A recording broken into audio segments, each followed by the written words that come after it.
Le management est une fonction assez complexe et il existe peu de tests qui permettent de savoir quel sera votre style de management préférentiel en fonction de votre expérience et de votre personnalité.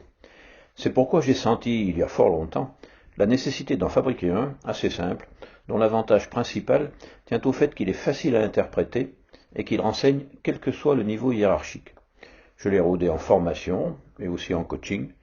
Un manager a intérêt à bien se connaître, inutile de chercher à passer pour ce qu'on n'est pas. Ce sera utile aussi pour vous choisir un adjoint qui vous soit complémentaire, toujours mieux qu'un qui vous ressemble. Si vous postulez à une responsabilité managériale, ce test vous permettra de présenter avec assertivité vos aptitudes à cette fonction. Il est toujours délicat de parler de ces qualités de commandement sans paraître prétentieux. Les tests disent de moi que est un moyen d'objectiver vos ambitions. Essayez, ça marche. J'ai volontairement conçu cet exercice sur le principe des choix contrariés, avec pour chaque proposition 10 points à distribuer. Cette méthode permet pour moi des résultats nuancés, préférables aux tests qui ont au contraire tendance à vous caricaturer un peu pour vous faire entrer dans une case connue.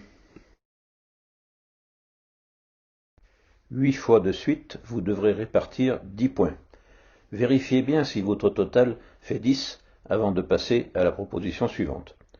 Comme dans tout test, ne réfléchissez pas trop et ne cherchez pas la cohérence entre vos réponses. 10 minutes au grand maximum. Décrivez ce que vous pensez être, en évitant autant que possible ce que vous voulez paraître. Et ne songez pas à un emploi précis. Ce test, si vous le faites, faites-le pour vous, et ne diffusez les résultats que s'ils vous sont utiles. Dans toute négociation, celui qui se connaît le mieux part avec un gros avantage. À partir de maintenant, je vous laisse le soin de cliquer pour passer aux diapos suivantes. Avancez à votre rythme et imprimez les documents si ça vous est plus facile.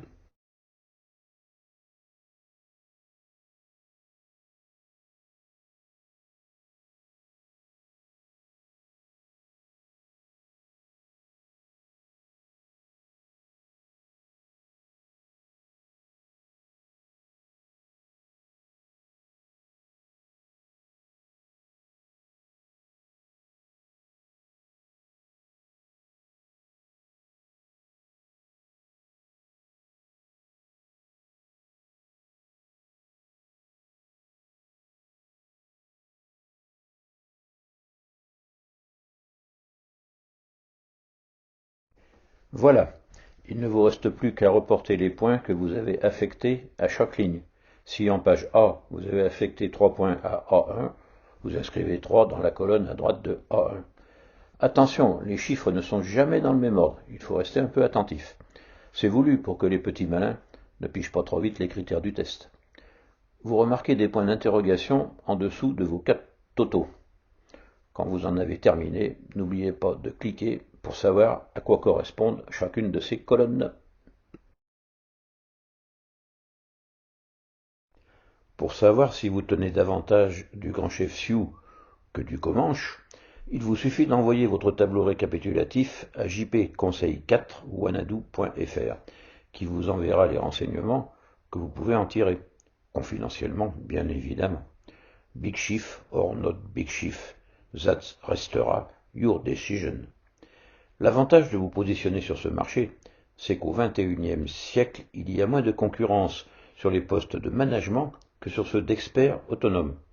Du coup, ça complique un peu le métier de chef, car plus personne n'accepte de suivre un chef médiocre.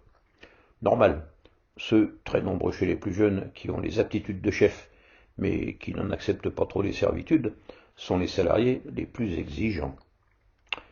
Savoir quand vous êtes le chef de la situation, et quel genre de salariés vont apprécier vos talents, est un moyen de ne pas rater des postes à votre portée. Ça peut aussi éviter de vous faire embaucher à contre-emploi.